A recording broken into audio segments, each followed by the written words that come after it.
for Samoa!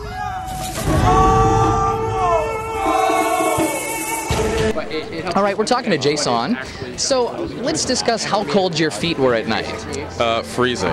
It was really, really cold. And it wasn't just my feet, it was my whole body. So we were kind of huddled together and trying to cuddle at night just to use body heat to stay warm. Now, did you know that Russell had thrown your socks in the fire? I mean, were you searching for them? Because we never really saw that. I was definitely searching for him and had no idea he had burned my socks until the end. And I had heard that he didn't know they were my socks, and that's why I burned them and whatever. But, you know, how much do you believe of what Russell says? Right. Now, you made a comment in the reunion show about why Natalie should have won the game. Yeah. You can never see a scenario in which Russell had played that he should have won the $1 million? I mean, you can use whatever criteria you want to vote as a vote for whoever you want as a juror. So, I mean, if he had won, I wouldn't have been surprised, and I couldn't say he shouldn't have won because you can use whatever criteria you want. But I think the idea that Natalie should not have won is a little ridiculous.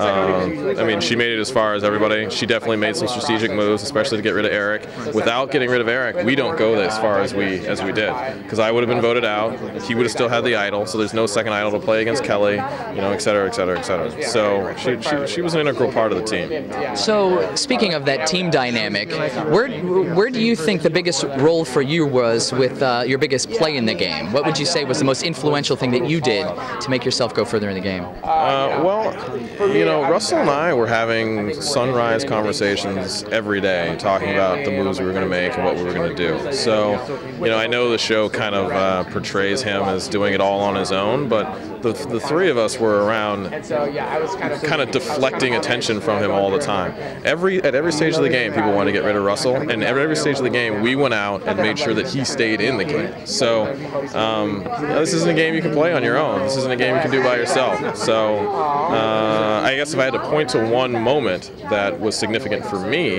it would definitely be the auction where I bought the advantage instead of getting food. Because for me, that was the most difficult day, watching people eat chicken and hamburgers and all these other things as I'm taking one for the team to get the advantage. Now talk about that advantage, in fact. Could you have won that without that at all? I don't know, because Dave Ball was holding on to that rope for about a half hour after everyone else had dropped out. And I was beginning to struggle a little bit towards the end, and I had a knot. So, you know, I don't want to say either way. I'd like to think I'd still beat him. I think I would have beaten him, but I don't know. Okay, so how did you get selected to be a contestant on Survivor? Sent in a video, went to an interview, and they said yes. So what was that experience like when you first land on the island and the show's about to start? Kind of explain that feeling for all the hardcore fans out there who want to be in your position one day. Explain what that moment is like. It's like a deer in headlights. You get out there and you see all of these cameras trained on you, and you realize 12 million people watch this every week, and you go, holy crap, what did I just get myself into? But at that point, you can't turn back, you can't quit, you can't do any of that. You just got to try to move forward and keep trucking. Now, they kind of portrayed like it looked like you were having a tough time in challenges and that sort of thing.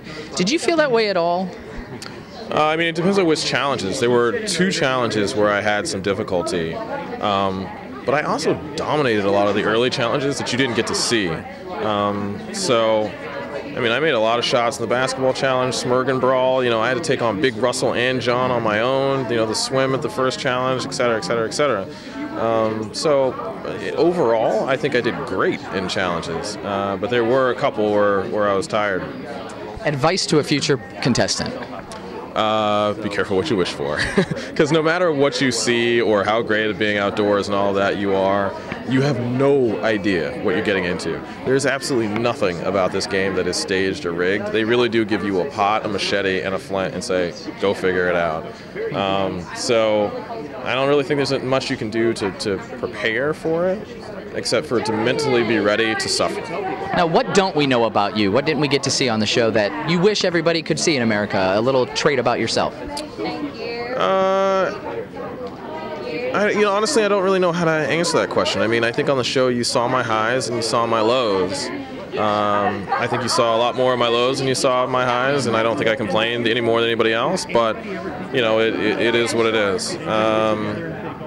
I think if I had any regrets, it would be, I engaging probably been at that tribal council. You know, I've gotten a lot of compliments for the way I handled it and all of that, but to be honest with you, I did not go on Survivor to get into a long, heated debate about race. I just didn't. And so if it would have been a way to avoid that, that was what I would have wanted to do. And what's next in line for you? Taking the bar in February and moving on in my life. So I should be a lawyer by March, hopefully, and we'll see what happens. All right, thank you very much for your time. Nice to meet you.